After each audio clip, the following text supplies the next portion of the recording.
Hi guys, उम्मीद है आप सब खैरियत से होंगे। परफ्यूम का 25 एपिसोड एक्सप्लेन करने जा रही हूँ। उम्मीद है आपको पसंद आएगा।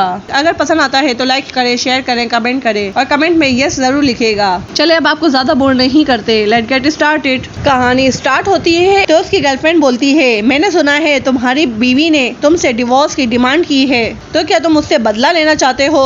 तो टी उससे बोलता है, इससे तुम्हारा कोई मतलब नहीं। सीन शिफ्ट होता है, युन को दिखाया जाता है। जीहू उससे बोलती है, कैसा रहा तुम्हारा टूर? पर युन को वो ऑल जीहू ही दिख रही होती है। युन उसे देखकर घबरा जाता है और वहाँ से युन सीधा अपनी मॉम के पास जाता है। उसकी मॉम देखकर उसे खुश हो जाती है और वो पूछती है, क्या हुआ, तुम यहाँ पर क्या कर रहे हो? वो उनसे कहता है, मुझे कुछ नहीं पता, कुछ अच्छा फील नहीं कर रहा और मुझे ऐसा लगता है कि मैं जीहू के बारे में कुछ नहीं जानता। तो उसकी मामा बोलती है, कोई भी एक दूसरे के बारे में नहीं जानता, पर वो एक दूसरे की जिंदगी में एंटर हो जाते हैं। तो युन कहता है, मुझे ऐसा लगता है कि वो सिर्फ उसके पास कुछ सुपर पावर है। युन की मामा युन से कहती है कि पीछे हट जाओ, तो हमेशा सियो की ही गर्लफ्रेंड को क्यों पटाना चाहते हो? युन कहता है, मुझे नहीं पता, मैं बस जीहू का सच जानना चाहता हूँ। तो युन की मामा पूछती है, क्या सच जानना चाहते हो? सीन शिफ्ट होता है, सियो को दिखाया जाता है। सियो को दिखाया जाता है जो टी की गर्लफ्रेंड से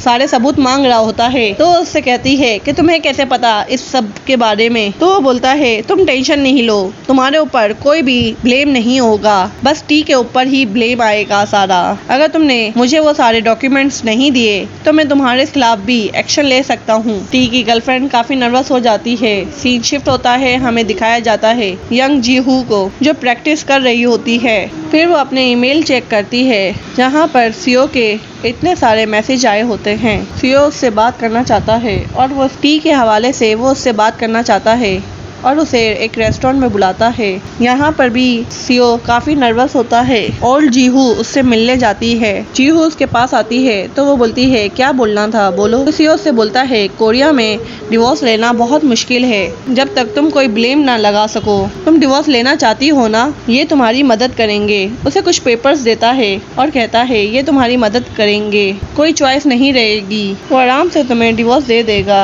उसके बाद से तुम फ्री हो जाओगी, तुम्हें कोई तकलीफ सहने की जरूरत नहीं। सियो से ये भी कहता है, मैं बस चाहता हूँ तुम खुश रहो। जीहू से कहती है, मेरी पर्सनल लाइफ से तुम दूर रहो।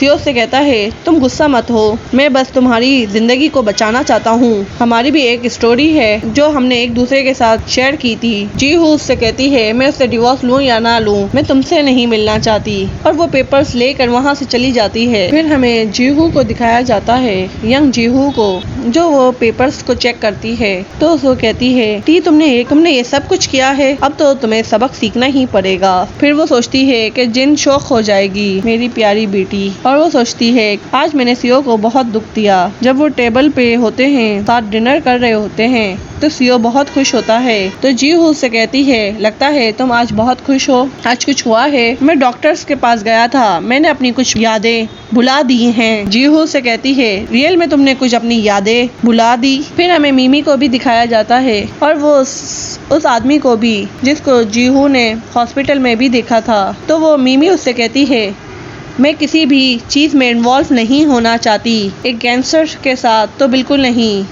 तो वो आदमी कहता है, इस तरह से ये ख़त्म नहीं हो सकता।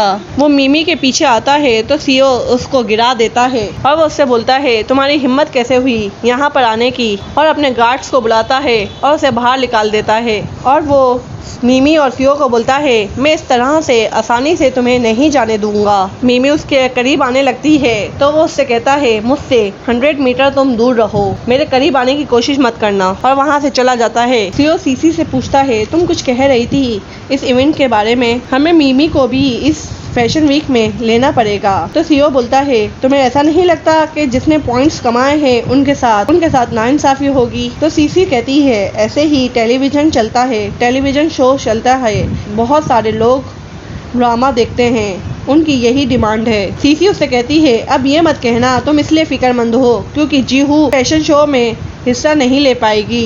सीओ से कहता है, तुम फिक्र मत करो, मैं सब कुछ हैंडल कर लूंगा। क्या हुआ तुम्हारे साथ जो तुम ऐसा बिहेव कर रहे हो? मैंने अपने दिमाग की सारी बुरी यादें मिटा दी हैं। फिर सीओ खुशी खुशी ड्रेस डिजाइन करने लगता है। 3 ड्रेस डिजाइन आते हैं तो सीओ वो ड्रेस डिजाइन करने लग जाता है। लेकिन बुरी यादों से कौन भाग सकता है, उसे फिर से वो बुरी यादें याद आने लग जाती हैं, यानी जो ओल्ड जीहू ने उससे कहा था वो सब, और वो रोने लग जाता है। उसकी एम्प्लॉय कहती है आप क्यों रो रहे हैं, तो वो कहता है मैं नहीं रो रहा, उसने मेरे साथ ऐसा किया तब भी मुझे रोना नहीं आया, और वो वहाँ से चला जाता है। सीओ अपने स्पॉन्सर से बात कर रहे होते हैं, लेकिन सीओ वहाँ होते हुए भी वहाँ पर नहीं होता, बस वो रोए जा रहा होता है। तो वो बोलते हैं हमारी तरफ से कोई गलती हुई है तो हम डबल चेक कर लेंगे, और वो रोते रोते बाहर निकल जाता है। जिन और जीहू बाहर ही होती हैं। वो रोते रोते उनके सामने आता है और बैठ जाता है। सीसी उसके पीछे आती है। फिर हमें दिखाया जाता है सीओ बेड पे है। सीसी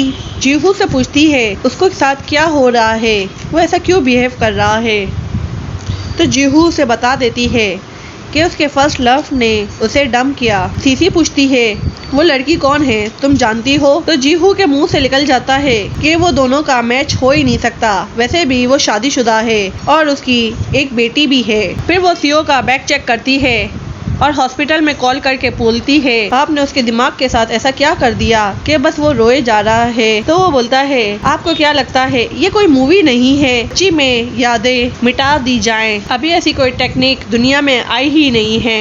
जीहू समझ जाती है कि वो बस बिहेव कर रहा था जैसे वो सब कुछ भूल गया। जीहू उसके कमरे में जाती है तो वो अभी भी रो रहा होता है। वो उसके सासू साफ करती है तो यंग जीहू को वो ओल्ड जीहू समझकर कहता है तुमने मेरे साथ ऐसा क्यों किया, मेरा लाइफ का एक ही तो मकसद था तुम्हारे साथ जिंदगी गुजारना, और तुमने मेरे साथ ऐसा किया, मैं तुमसे बहुत प्यार करता हूँ। कहानी यहीं ख़त्म हो जाती है। अगर आपको मेरी स्टोरीज पसंद आती है तो लाइक कीजिए, शेयर कीजिए, कमेंट कीजिए, और मुझे कमेंट पे भी ज़रूर बताइएगा कि आपको ये मेरा एक्सप्लेनेशन कैसा लगता है। Okay, bye bye.